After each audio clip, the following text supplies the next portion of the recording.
I am the man who lives in the shadow of the celebrated actress, Clara. She chose to marry me when her career was at its absolute zenith. Everyone who knew us said I had won the lottery, that I must be the luckiest man on the planet. But then came the night of her latest premiere party. On a live stream, I watched as she took the hand of a young actor, Julian, and with a familiar tenderness, adjusted his collar and softly brushed a stray hair from his forehead. It was a small gesture, but it was ours. Later, when a pyrotechnic stunt went disastrously wrong on one of her sets, her immediate, unthinking reaction was to throw herself in front of the boy standing beside her, shielding him from the blast.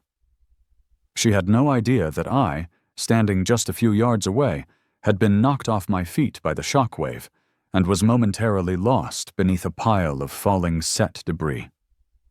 5 days after that incident, Clara finally returned to our silent, empty house. It was only then that she noticed the divorce papers I had left for her, neatly signed, sitting on the polished coffee table. Beside them rested the simple, unadorned ring she had given me all those years ago, when our life together was just beginning. "Clara, the fans are shipping you and Julian so hard," a reporter chirped. "They're saying your chemistry on screen is unbelievable. Is there any chance of you two working together again soon?" Clara's new film, Double Take, was an undisputed blockbuster, earning critical acclaim and dominating the box office. At the lavish after-party, she was besieged by reporters asking her to recount humorous moments from the set with Julian. She had grown accustomed to these kinds of empty, speculative questions. She responded with a practiced smile, raising her left hand to show them the plain band on her finger, a clear signal meant to silence the gossip. "My husband is, and always will be, my one and only co-star," she said, her voice smooth and confident. The room erupted in good-natured laughter. "We're all so envious of your husband, Clara. For your relationship to remain this strong after so many years is truly inspiring." The comment section on the live stream was a blur of activity. "Her husband is so lucky. I'm so jealous. Seriously. That guy must have saved the galaxy in a previous life to marry a woman so devoted, rich, beautiful, and talented. Didn't someone say they've known each other for 20 years? They're legitimate childhood sweethearts." "I don't care. I still ship her and Julian. They have that perfect mentor-mentee dynamic. They just look so right together." The party was beginning to wind down, and the camera finally panned away. I switched off my phone, stepped out of my car, and walked toward the hotel. Her production team was celebrating in the first-floor VIP lounge. I walked inside, holding a cake box. I wore a studio employee badge, so the security guards at the door paid me no mind.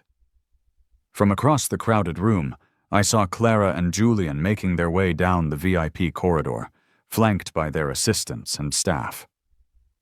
Suddenly, a man who looked wild-eyed and unstable broke through the crowd and lunged toward Julian. Security personnel were on him in an instant, dragging him away. I watched as Clara gently pulled the visibly shaken young actor into her arms, placing a reassuring hand on his shoulder. She stroked the back of his head, whispering words I couldn't hear, but whose comforting intent was obvious. After he seemed to have regained his composure, she casually straightened his collar before releasing him. The hand holding the bag with the cake began to tremble slightly. I was wearing a surgical mask, so I could follow them without being recognized. After they disappeared into the private room, I found the waiter stationed at the door and sent him on a pointless errand, allowing me to linger and listen to the conversations within. The people inside were all part of Clara's studio, people I knew personally and who certainly knew me. Her agent, Marcus, had once been a close friend of mine. Everyone was raising their glasses to Clara. "Clara, This film is guaranteed to sweep the awards again this year. Have you started thinking about your acceptance speech?" Clara let out a light laugh. "Of course. I'll thank my husband, Evan. I couldn't have achieved any of this without him." She seemed to notice a shift in the mood of the young man sitting next to her. She cast a glance toward Julian and raised her glass in his direction. "But my biggest thanks has to go to Julian. In all my years of acting, I've never experienced chemistry like this with a co-star." Someone else chimed in. "Clara has never been this invested in a co-star before. Remember that scene at the ranch? When Julian's horse bolted, Clara was so frantic she nearly got herself killed trying to chase after him." Time flies. It's hard to believe filming is already over. "Clara, can I ask, how do you manage to decompress and get out of character after finishing a role?" Clara looked over at Julian, a shadow passing over her features. Her words were heavy with meaning. "If you want to get out, you can get out. If you don't want to, you could stay in it for a lifetime." Even Marcus started to tease her. "If Evan heard you say that, he'd lose his mind. Don't get too attached to these on-set romances." "So what if he hears?" Clara said, leaning back nonchalantly in her chair. "He's so well-behaved. He just stays at home, does his own thing, and never asks about my world. How would he ever find out?" She added with a lazy drawl, "It's fine this way. The house gets lonely otherwise." A profound chill ran through me, a cold that had nothing to do with the air conditioning. It was a deep, internal freeze that started in my feet and crept all the way to my head. Before I had come to the party tonight, Marcus had called to ask if I was attending. I originally told him I wasn't planning on it. He had sounded genuinely disappointed. "All right, don't worry. I'll keep an eye on her for you. I'll make sure she doesn't drink too much, and that none of those pretty boys get any ideas." Marcus and I had known each other for a decade. Back then, he was a highly sought-after agent with a reputation for creating stars. I had begged him to sign Clara, but he refused at first. So I sat on his doorstep for 3 full days. I even laid my bank cards and property deeds on the ground in front of him. "Clara is going to be a star," I pleaded. "Please, just trust me." I waited until he finally, reluctantly, agreed. After he signed her, he didn't give her much attention. So in the beginning, I acted as her unofficial manager, running errands, making connections, and hustling for her. She was talented and incredibly hard-working, and she quickly made a name for herself. Once she did, I promptly faded into the background, handing all responsibilities over to Marcus. For a long time, very few people knew about my relationship with Clara. Even our wedding was an incredibly low-key affair. It's only now that I understand. The people at her studio, they knew she was fooling around. They all knew, and they all kept it from me.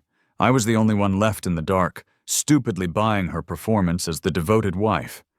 But my God, she was a magnificent actress. After Clara became famous, she was perpetually busy. We were often in different cities, sometimes on different continents. I remember one time I came down with a high fever. I called her, but her assistant answered the phone. She never called me back that night. I couldn't bear the loneliness and neglect anymore, so I told her I wanted to break up. In the middle of the night, after my fever had broken, there was a knock at the door. I staggered over to open it. Her eyes were red and swollen as she kissed my cheeks, my lips, my nose over and over again. She smelled of expensive alcohol and the damp chill of a snowstorm, as if she had come straight from a party and jumped on the first flight she could find. "Don't you ever say that again," she whispered, her breath shaky as she held me so tightly I could barely move. "Don't you dare leave me." The very next day, she proposed.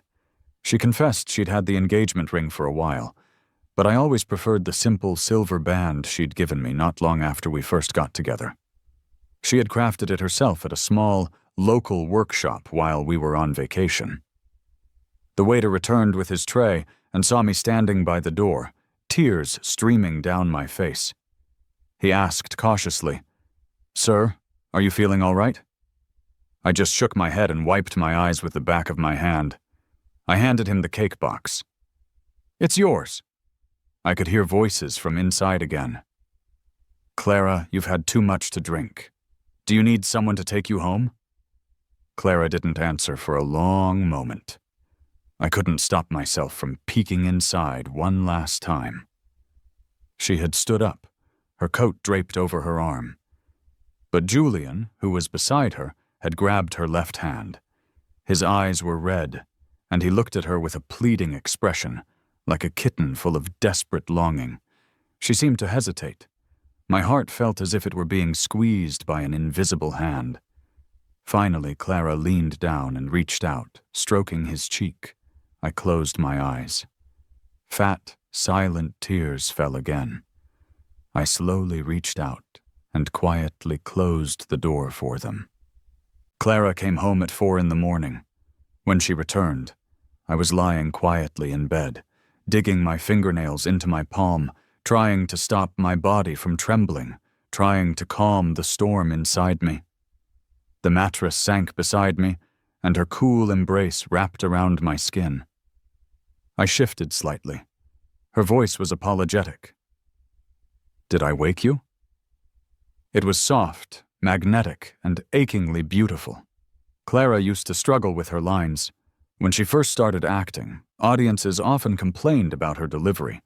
My profession is voice acting. I spent every day with her, practicing her pronunciation, running lines with her over and over. I worked tirelessly to help her find the emotion and power hidden within her own voice. After that, her line delivery improved dramatically, and she was praised by the industry's most respected critics. Once, one of her original audio performances went viral online and was trending for days. She even won a celebrity voice acting competition show. The day she brought the trophy home happened to be our anniversary. I was in the kitchen cooking for her. Clara has a sensitive stomach. She grew up in a wealthy family who had wanted her to take over their business empire. They considered acting to be a profession beneath her. But Clara had no interest in business. To pursue her dream, she fought with her family and moved out during college, determined to prove herself. During her early years as an extra, she followed film crews everywhere, eating the cheapest takeout meals and staying in the grimiest motels. Sometimes, by the time she got a chance to eat, the food was already cold. Later, when she became famous, I had more time to prepare her meals, which I would have delivered to her set. Sometimes I'd bring it myself, other times I'd have an assistant do it. My cooking spoiled her. She started wanting me to come on set with her, saying she didn't feel right leaving me at home all alone. I used to think she was just being clingy. She would wrap her arms around my waist from behind, pressing against me as if trying to merge our bodies into one. There was a strange, possessive tone in her voice back then. "Don't even think about leaving me, and you're not allowed to get tired of me." I never imagined she would be the one to get tired of me first. "Why are your hands so cold?" I looked at the elegant line of her jaw. Sweet memories flashed before my eyes like a film reel. I touched the necklace she always wore. The year before she got famous, she found a lump on her neck. Before the biopsy results came back, I drove to a mountain temple overnight. I got on my knees and begged every deity I could think of not to take her from me. "The necklace is a little dirty," I said softly. "I'll take it to be cleaned tomorrow. Then you can wear it again." "Okay," she murmured. She glanced at me, her eyes heavy with exhaustion. She kissed my forehead, closed her eyes, and fell asleep. I carefully unclasped the necklace and clenched it tightly in my palm. "Clara, in the days to come, I will slowly and completely forget you forever. You don't deserve my love or my loyalty. Life is long. No one will be waiting here for you anymore." Just before dawn, I left the house. As I passed a public trash can on the corner, I threw the necklace inside. After having my phone turned off for 48 hours, I switched it back on. A dozen text messages immediately flooded in, all from Clara. "Where did you go? Answer your phone." Seeing that last message, I breathed a sigh of relief. I wasn't planning on having a confrontation with her just yet. She hadn't noticed that anything was fundamentally wrong. The only reason she was so desperate to find me was because she was starting a new film today, and this new film was another collaboration with Julian. I called her. At first, no one answered. After a few rings, someone picked up. The other end was silent for a few seconds. In those few seconds, I knew exactly who it was. "Could you put Clara on, please?" The person on the other end seemed to let out a quiet sigh of relief. I heard the sound of footsteps moving away. Then I heard a clear male voice whisper, "Clara, it's for you." I am extremely sensitive to voices. I knew it was Julian in an instant. When she picked up the phone, Clara's voice sounded a little rushed. "Why did you go to your hometown again without saying anything?" Clara and I have a location-sharing app on our phones, so of course she knew where I had been for the past 2 days. She also knew that whenever we fought, I would play the disappearing act, turning off my phone and heading back to my quiet hometown for a few days of peace. Only this time I wasn't just sulking. I was using these 2 days of silence to get my head straight and plan my next move. When I didn't say anything, she lowered her voice, trying to soothe me. "I know I've been really busy lately. Once I finish this movie, let's go on a long vacation, okay?" I was about to speak, but then I heard a faint sound. It was the sound of 2 different types of fabric rubbing against each other. That kind of soft, rustling sound can only happen when 2 people are in very close proximity. Back when we had more free time, we used to sit on the couch in the sunroom and watch the sunset together. Clara would be reading scripts all day, and I'd get bored. I'd deliberately straddle her lap to tease her, to distract her from her work. It would be snowing outside, and we'd both be wrapped in our own blankets. But her blanket was a different material from mine. I would nibble her chin, and the look in her eyes would change instantly. In the heat of the moment, I would rest my head on her shoulder, listening intently to the rhythm of her breathing. The falling snowflakes, the soft crackle of burning logs in the fireplace, the rustle of fabric. It was as intimate as 2 lovers whispering secrets without using words. Only back then, I didn't understand. I never understood what people meant when they said that in the end, love is all about having a conscience. Today, I finally get it. My heart still ached with a sharp, stabbing pain. I opened my mouth, but I no longer had the strength to say her name. A wave of exhaustion washed over me. "I've gotten my old voice acting team back together.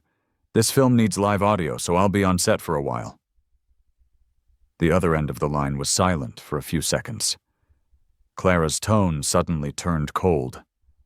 "Can't you just stay home? You know how many reporters are always watching me. Being on set is exhausting. Your team is just a few people. Why go looking for trouble?" I said softly, "Are you worried about me suffering? Or do you just want me at home like a piece of furniture?" I must have hit a nerve.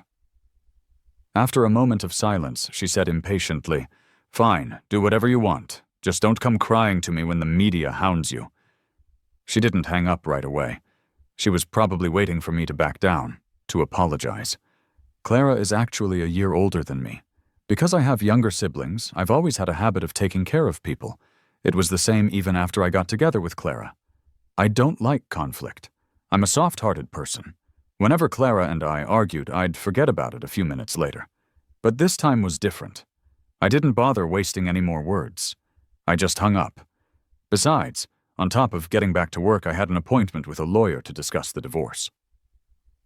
The call ended abruptly. Clara was stunned and surprised. He had actually hung up on her. Evan never did that. He was gentle and easygoing.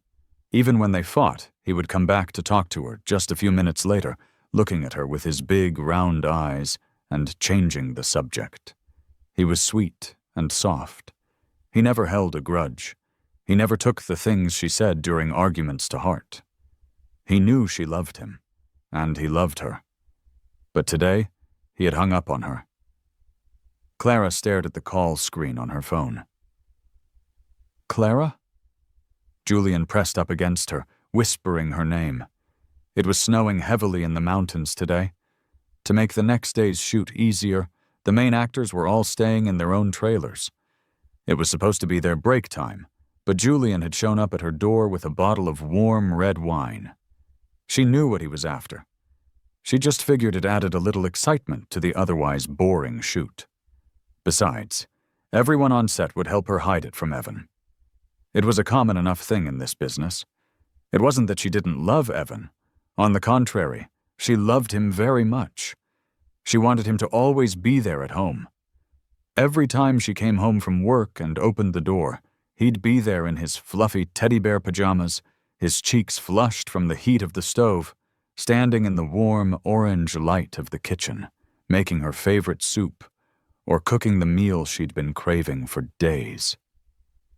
Clara had a nagging feeling that something was wrong. When she tried calling back, his phone was off again. Just as she was about to call someone else, Julian's hand closed over hers. Then his other hand slowly caressed her cheek. The truth was, she could tolerate Julian because he looked a bit like Evan, especially his eyes. But today she just wasn't in the mood. On the way to the studio, Ben was driving and chattering excitedly. "You're finally back. The rest of us have been holding on, just waiting for you. We've been waiting for this day." He gestured with his chin towards the back seat. "When the studio dissolved, that girl didn't say a single word. She just kept coming to the office every single day. She paid the rent, she bought all the new equipment. A few years ago she got drunk and said that if you ever wanted to come back, at least you'd have a home to return to." I glanced in the rearview mirror at the girl sleeping in the back, her face almost completely hidden by a hoodie and a mask. My student, Maya, an unofficial one. After I gave a talk at her university once, she found me backstage. She didn't beat around the bush. She said she wanted to be my student, to have me teach her voice acting. At the time, I was a pretty big name in the industry. Everyone else laughed at her boldness, but she didn't care. "I'm smart, I learn fast, I have a great voice, and I can memorize lines like crazy," she had declared.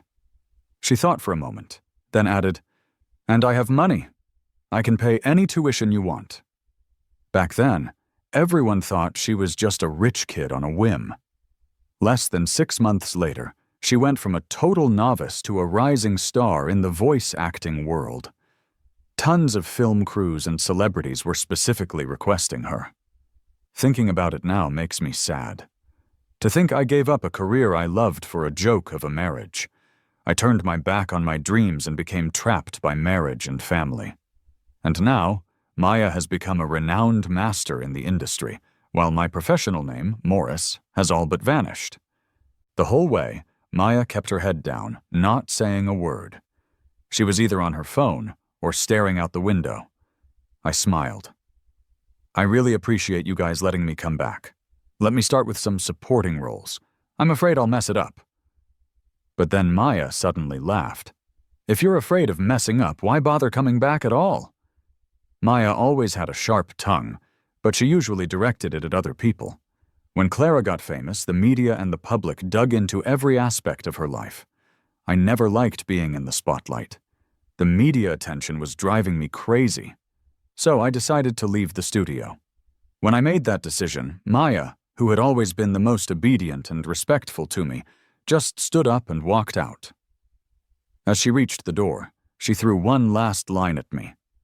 "Evan, you're getting married, not dying. Does your work conflict with your marriage?" I had no answer for her then, but going through this marriage really did feel like I'd died once already. The person I loved most in the world, the friend I trusted completely. They both delivered a devastating blow. A gut-wrenching pain I'll never forget.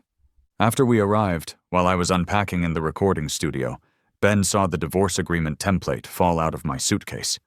He froze. "Morris, are you and Clara getting a divorce?" I calmly picked up the papers. "Yeah, Please don't tell anyone for now." Ben was clearly in shock. He was a huge fan of Clara. He used to ship us so hard when we were dating, gushing about our love story all the time.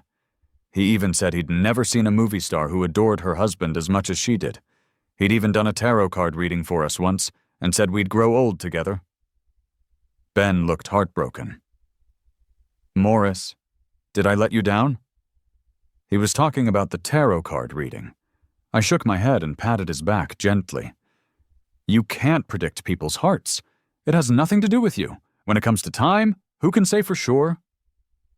Just as we finished unpacking, we got news from the props department next door. Clara's new movie was also filming here. What a small world. Luckily, I'd kept a low profile back then, so not many media outlets had pictures of my face. With a hat and a mask on, no one recognized me. On the first day of filming, there was already a mishap. A last-minute change in the male lead. The original actor had gotten into an accident on his way here and was in the hospital. The new actor was some hotshot industry nepo baby Tristan, and the studio assigned me to do his voiceover. Tristan glanced at my work ID and immediately started complaining. He turned to the director. "Who is this guy? You're giving me some no-name for my voiceover? What's that supposed to mean? You have to change him. I want Kai to do my voice." He was talking about Kai, the voice actor for several recent hit dramas. The director was young and didn't dare to offend Tristan. He could only manage a nervous smile. "Tristan, Kai's voice is more neutral. He usually voices gritty action hero types. It really doesn't fit your style." Tristan wasn't having it. "I don't care. It just can't be this guy." He looked at the voice cast list again. "If not him, then switch me with Ben." Ben was his stage name.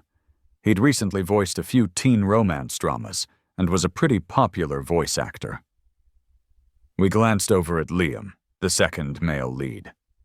He took off his headphones and said flatly, "I don't care either way." On my way back to the recording booth with the script, I ran into Liam at the door. He saw me, took off his headphones, and handed me a coffee and a small gift. "Morris, it's a pleasure to be working with you." I was a bit surprised. He smiled. "I've seen pretty much every show you've ever voiced. When I heard you were assigned to me, I almost cheered out loud." I thanked him for the gift. "But it's been so long since I've done this, and your character is a villain. I don't have much experience with those roles. I'm worried I won't do a good job." Liam gave me a handsome grin. "I believe in you, man. Your voice, it has soul. Even if it's been a while, I'm sure that soul is still there." After he left, I, who hadn't shed a single tear since the day I decided on the divorce, suddenly burst into tears. Someone walked past me and handed me a tissue. Then they stood quietly to the side, not saying a word to disturb me. It was Maya. That evening, we had a team dinner at a local mountain resort restaurant. And we ran into someone we knew, Clara. Her film crew was huge. Clara had booked the entire resort restaurant for the night to treat everyone. The door to their private room was open. Although Julian and she seemed to be deliberately keeping their distance in front of others, everyone there worked in the entertainment industry. Sometimes, a single glance is all it takes to know. Those two were definitely up to something. Maya suddenly threw down her chopsticks and snapped at me. "How can you be so tolerant? Is this just how everyone in showbiz acts? That guy is practically glued to Clara's side, and you're not going to do anything?" I tugged on her sleeve, signaling for her to lower her voice and calm down. "She doesn't know I'm here, and I don't want her to." And when everyone saw Clara head to the restroom and Julian follow her 2 minutes later, it was all perfectly clear. I was outside on the phone and didn't see it. Maya shot up from her chair with a loud scrape. She looked like she was about to go confront Clara, but Ben grabbed her sleeve. With a troubled look on his face, he quietly begged her not to go. He hesitated, but finally couldn't hold it in any longer. "Evan and Clara are getting a divorce." But just as quickly, Maya's expression changed again. She saw me heading toward the restrooms too. She shook off Ben's hand and followed me. And at that moment, I was just trying to find the bathroom, but now I was completely stuck. At the end of the hallway, in a hidden corner, I saw Clara and Julian. Drunk, tangled up, kissing. A wave of nausea hit me. The heating in this place wasn't great, and I'd had a bit to drink earlier to warm up. Now it all felt like poison in my stomach. I leaned against the wall and let out a dry heave. I almost threw up. Then I heard Clara's drunken voice. "Who's there?" She whispered to Julian, "Wait a bit before you come out." I panicked. This wasn't part of the plan. Today was not the day for a confrontation. Just as I heard Clara's footsteps approaching, in my confusion, someone came up from behind me. They gently pushed me against the wall, pressed my head into their chest, and shielded me with their body. Clara's voice was getting closer. She knew Maya.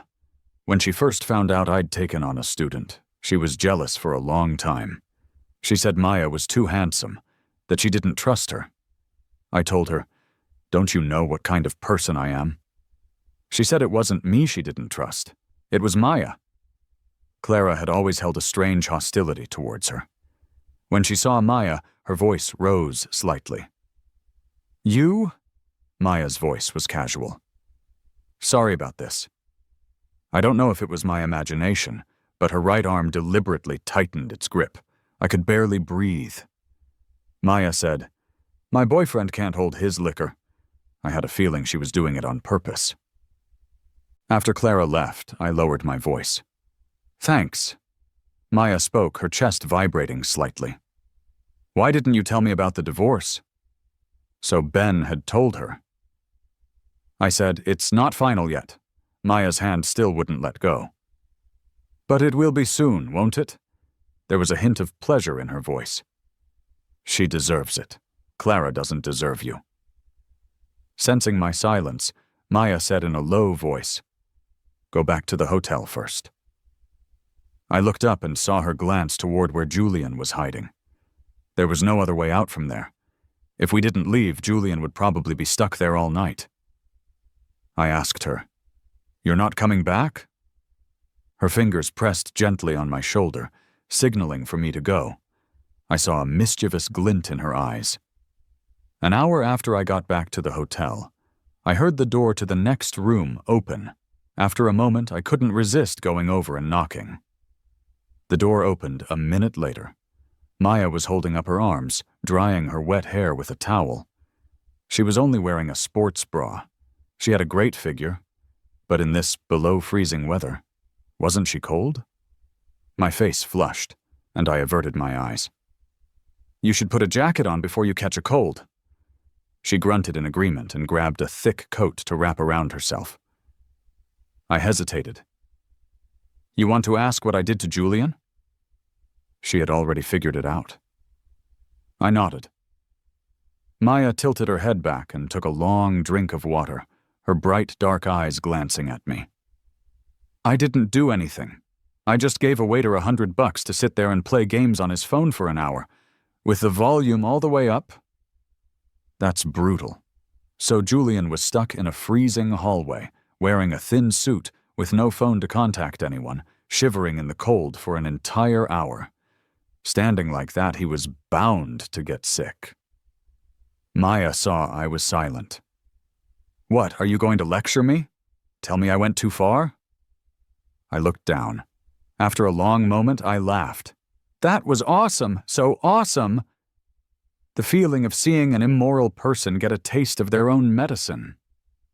It felt so good. Too bad it wasn't Clara. I couldn't stop myself from smiling. "Thank you." Maya looked at me as if she had something to say, but in the end she didn't say it. It just came out as a simple, "Good night." For the next few weeks, besides voice acting, I sometimes helped out on set with other things. I was actually quite interested in filmmaking. I wanted to learn more. Maybe one day I'd get the chance to direct a movie. I remember telling Clara about wanting to learn filmmaking once.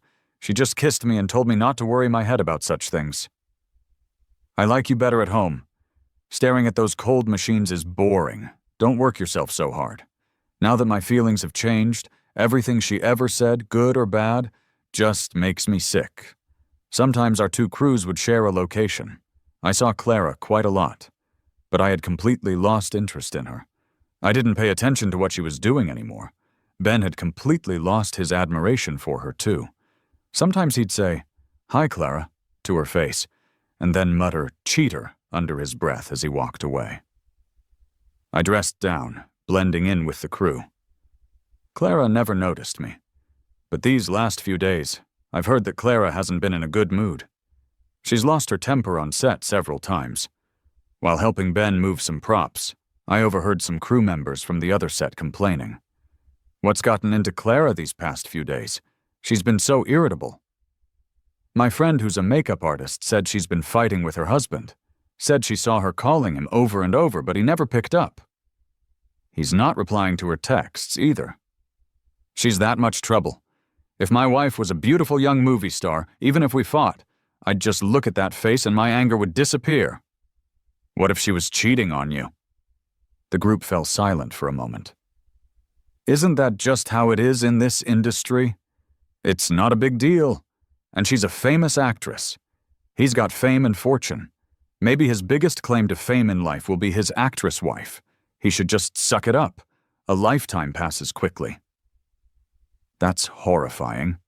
To think some people actually think that way. I'm so glad I chose to get a divorce. I refuse to spend my life as her accessory. My life's greatest work will never be her.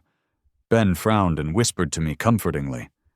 Morris, don't listen to their nonsense. That cheater isn't your greatest work. You have so many great works you can't even count them. Several of the characters you voiced became huge hits because of your performance. Yeah. I looked at the young man in front of me and suddenly felt a surge of courage and motivation. My smile was one of genuine relief. Thank you. From now on, no one will ever put me down again. This show had a short production schedule, designed to be streamed online as it was being filmed. As soon as the first episode aired, it blew up online. The second male lead's acting and his voice actor were trending. The comments were all about the perfect match between the actor Liam and his voice. Liam's villain performance is insane. And that voice actor's voice, did you guys recognize it? It's incredible. And so familiar. I checked the credits. It's Morris. His voice has changed a little, but it's really him. Oh my God. The king of historical drama voiceovers. Is he making a comeback? Liam's face, his acting, paired with Morris's voice. This show is going to be a massive hit this year. Yes, it's Morris. The whole year of terrible historical dramas is finally saved. How did the director pull this off? He got all my favorite voice actors, and Maya is doing the female lead. Morris, do you know how many years I've waited for you? I listen to your old audio dramas every single day to eat, to sleep. I've missed you so much. Tristan did not look happy. He was that famous. The director knew how to twist the knife. Tristan, my boy, you threw away a viral hit all on your own. Don't blame me. The show's ratings kept climbing, but a week later, Ben ran into a problem. The temperature in the mountains was too low. He caught a cold, and his throat became so inflamed he had to go to the hospital for IV treatment. This show had a short production schedule. If we waited for Ben to fully recover, we'd fall completely behind. But the first few episodes with his voice had already aired. None of the replacement voice actors we found sounded quite right. Their voices were all slightly different from Ben's. The director was at his wit's end, squatting on the floor, pulling at his hair in frustration. Let me try, I said, looking at Tristan. Tristan looked uncomfortable. Why would you help me after I'm not helping you, I said as I gathered my things and headed for the recording booth. I'm helping Ben and our studio. This show is popular, and I need a good platform for my comeback. I'm also helping myself. The next day, after the final cut with the new audio was ready, We gathered in the screening room. Everyone was stunned.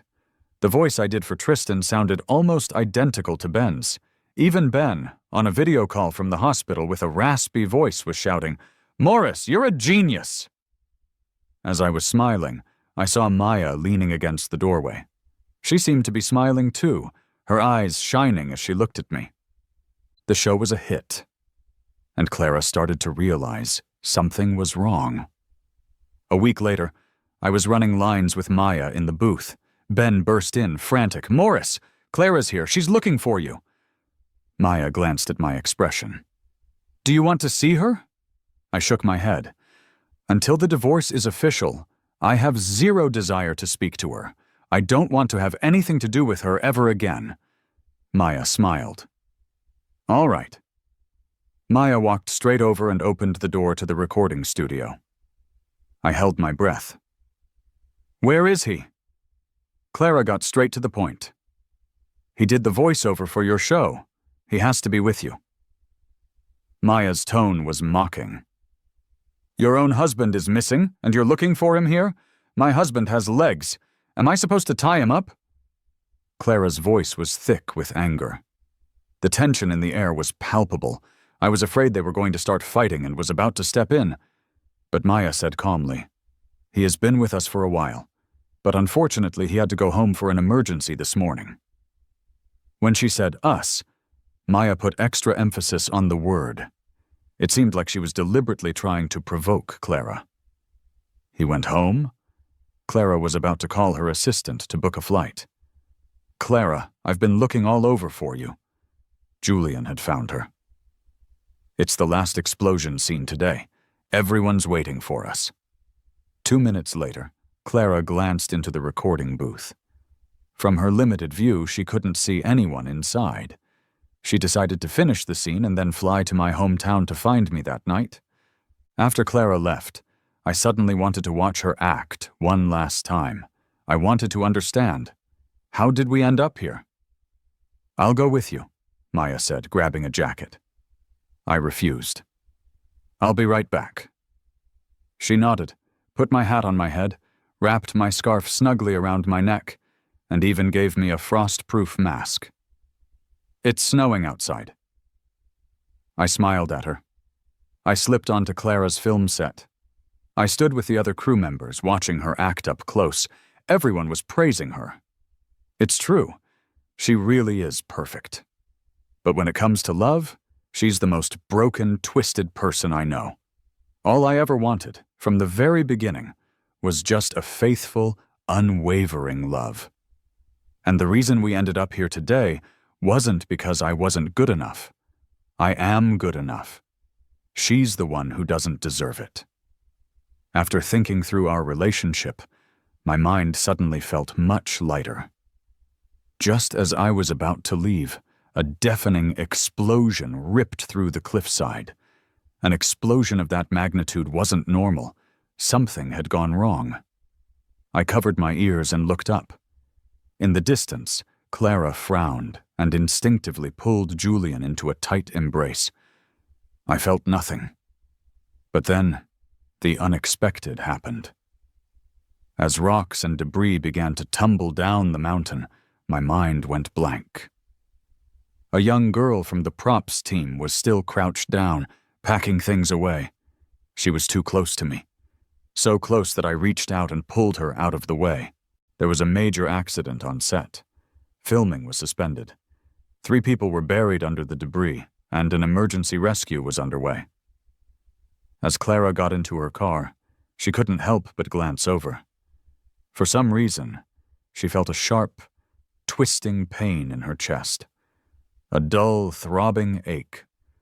Julian got into the car with her, but suddenly she was sick of it. More than ever before, she desperately wanted to go home and hold her warm, gentle husband, to kiss his cheeks, and smell the faint scent of tea in his hair. "Julian," she said suddenly, "get out." Maybe it was how quickly her mood changed. Julian was caught off guard. "Clara." Just moments ago, during the explosion, she had held him so tightly. Clara lowered her head and rubbed her temples. I admit I'm a terrible person, but no one is more important than my husband. Tears welled up in Julian's eyes. But you like me, don't you? Clara laughed, a self-deprecating sound. I don't like you. She looked at him, and her smile turned cruel. It's just that your eyes are a lot like my husband's. My husband isn't very clingy, and I spend too much time on set. I'll admit it was just loneliness. Don't get the wrong idea. A chill went through Julian's body. You bitch. Stella said, Yes, I am a bitch. And even if I am a bitch, I will never give up my husband. Julian laughed too, a desolate smile. And what about your husband? What if he finds out what kind of person you are? Do you think he'll still stay by your side? But Clara was completely unfazed by his threat. She rubbed the wedding ring on her middle finger. She looked at Julian. If we both go down, do you really think you'll survive in this industry? Julian trembled. His lips turned white. Clara was right. He had been naive. A place like the entertainment industry was rotten to the core. At least he hadn't lost out completely. He'd slept with an A-list actress, gotten resources. So what if she didn't love him? A person like him deserved an ending like this. The security camera at her front door would show if Evan had come back. He hadn't been back at all. Clara flew straight to my hometown that night, but there was still no sign of him. The feeling of unease in Clara's heart grew stronger and stronger. She spent 5 days searching all the places Evan used to love to go. Still nothing. She dragged her exhausted body home. There were some scattered papers by the front door. She couldn't be bothered to look at them. She just tossed them on the coffee table. Even though she knew the house was empty, she couldn't stop herself from checking every room. For the first time, Clara felt that this house was too empty, too big. When she bought the villa, Evan complained it was too big. She didn't think anything of it. But now, without him here, it really was so big, so cold and empty. Clara lay on the couch. The house was so cold. She hugged her shoulders and slowly curled into a ball. She knew. This fight was different. He seemed really angry this time. So angry that he hadn't tried to contact her for so long. But he'd come back, right? All his clothes were still here. He'd come back.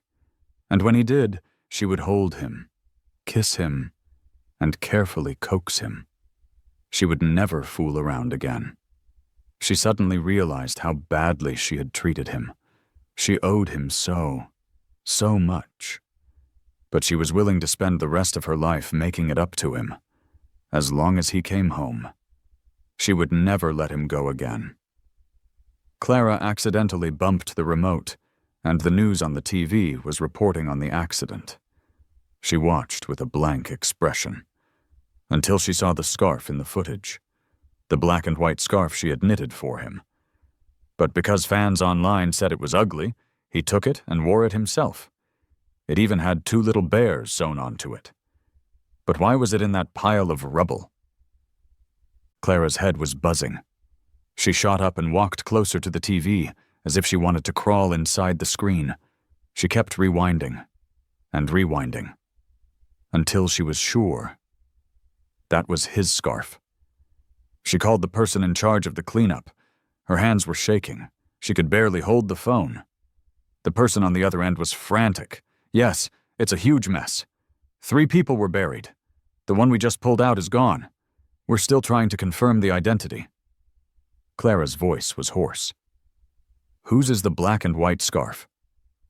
The person replied, The scarf? It belonged to the one who didn't make it. Clara didn't hear what he said after that. It was as if the world around her suddenly went dark, as if all the life had been drained from it.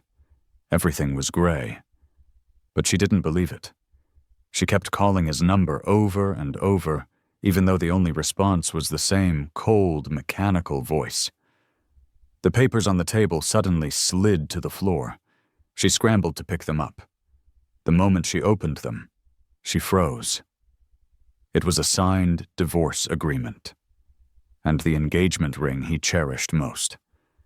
There was also some evidence of her affairs. She collapsed onto the floor. Her shoulders slumped. So, he knew all along. So all these days, he had been preparing to leave her. He had really made up his mind. He didn't want her anymore, but now it was too late. She clutched her chest. The pain was so intense she almost passed out. Her face was wet. She trembled, sobbing quietly, until finally she broke down, wailing. What was she going to do? Clara even had a self-destructive, crazed thought. If he was really gone, she would go with him. She had never realized just how important Evan was to her. But when she heard that terrible news, Clara felt that the rest of her life would be meaningless without him. If she went with him, maybe she'd find him sooner. Just then, the sound of the front door unlocking echoed through the house. She stared blankly towards the door. Light streamed in. She saw Evan. Her heart almost stopped. She had never been so disheveled. She practically crawled over to him. It didn't matter if he was real or a ghost, as long as he was willing to come home, as long as she could see him. Her voice was almost a sob. "I saw your scarf. I thought something happened to you." Just as she was about to touch Evan, he held up a hand to stop her. His face had some scrapes. His leg was bandaged, and his eyes were red. But he was alive. "Clara." Evan seemed to have just been crying. His voice was still thick and nasal. "That was a crew member. I used the scarf to stop her bleeding, but it wasn't enough to save her." He turned his face away, as if he couldn't bear to talk about the tragedy. After a moment, he continued, "Please sign the divorce papers. I just came back today to get my things." She stared at his face, desperately trying to take his hand. Ben stepped out from the side, blocking her. "I'm here to help too. Morris, hurry up. There's a lot of media outside." "I don't want to make a scene," Evan said calmly. "I just want to divorce you right now." Clara whispered, "I won't sign." "You should read a law book instead of those trashy romance novels," Maya, standing beside Evan, laughed. "I dare you to touch him today? Don't you want to save your reputation?" Clara was still looking only at Evan's face, searching for any other emotion. Evan shook his head. "It doesn't matter to me, because you don't matter anymore." When Clara heard those words, it felt like a giant hole had been ripped open in her chest. She had seen a scene in a movie once. It was about a pair of estranged lovers in an old martial arts world. They had hated each other for over a decade, each wanting the other dead. But one day, the man just stopped hating her. In the end, the woman chose to take her own life because she knew that the last thread connecting them was gone. As she signed the papers, she asked one last desperate question. "Why don't you hate me?" Evan looked at her. He even smiled. That smile was worse than death. He really, truly didn't care anymore. "Because my life will be filled with friends, work, and other things. It just won't have you in it." "Clara," Evan said, his expression serious. "From this day forward, we have nothing to do with each other. Clara, the road ahead is long. I just don't love you anymore." 2 months later, the news of Clara's divorce blew up online again. Along with it was the trending topic, #Clara's affairs. At the same time, all her movie deals and endorsements were suspended or terminated. Clara's social media accounts were hemorrhaging followers. Ben was thrilled.